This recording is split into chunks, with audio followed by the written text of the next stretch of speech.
Suspension, super natural ఎలిమెంట్స్తో ఒక Bollywood cinema ప్రేక్షకులను ఆకట్టుకుంటుంది. ఇందులో ప్రేమని నటనకి మంచి మార్కులు పడ్డాయి. ఈ సినిమాలో భర్త చనిపోయాడనుకుని భార్య మరొకరిని పెళ్లి చేసుకుంటుంది. అయితే భర్త తిరిగి రావడంతో అసలు స్టోరీ మొదలవుతుంది.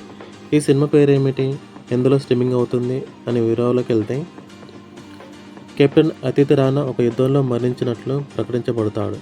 అతని సీనియర్ అధికారి అయిన విశ్వకర్మ అతిథి భార్య జాన్వి కుమార్తె సనాలను సంరక్షించే బాధ్యత తీసుకుంటాడు.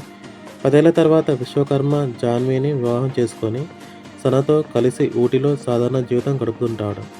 అయితే అనూహ్యంగా అతిథ్ తిరిగి వస్తాడు. తన కుటుంబాన్ని తిరిగి స్వాధీనం చేసుకోవాలని, విశ్వకర్మ గతంలో చేసిన ఒక మోసాన్ని బయటపెట్టాలని కోరుకుంటాడు. ఇప్పుడు అతిథ్ జీవించి ఉన్నాడా లేక చనిపోయి ఆత్మ తిరిగి వచ్చాడా అనే అనుమానం జాన్వి సనాలో భయాన్ని కలిగిస్తుంది. సెకండ్ హాఫ్లో కథ సూపర్ న్యాచురల్ థ్రిల్లర్గా మారుతుంది. అతిథ్ రిటర్న్ వెనుక నిజం, విశ్వ గతంలోని రహస్యాలు బయటపడతాయి. జాన్వి తన కూతురు సనను కాపాడుకోవడానికి ఇద్దరు పురుషుల మధ్య ఎమోషనల్ జనంలో చిక్కుకుంటుంది.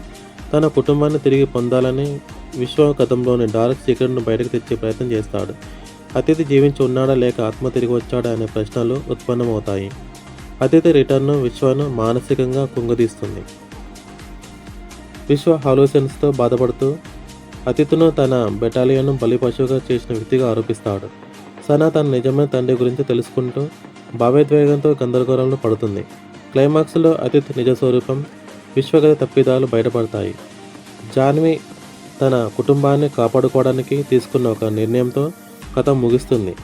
జాన్వి తీసుకున్న నిర్ణయం ఏమిటి? అతిథ్ ఆత్మగా తిరిగి వచ్చాడా? విశ్వ డార్క్ సీక్రెట్ ఏమిటి?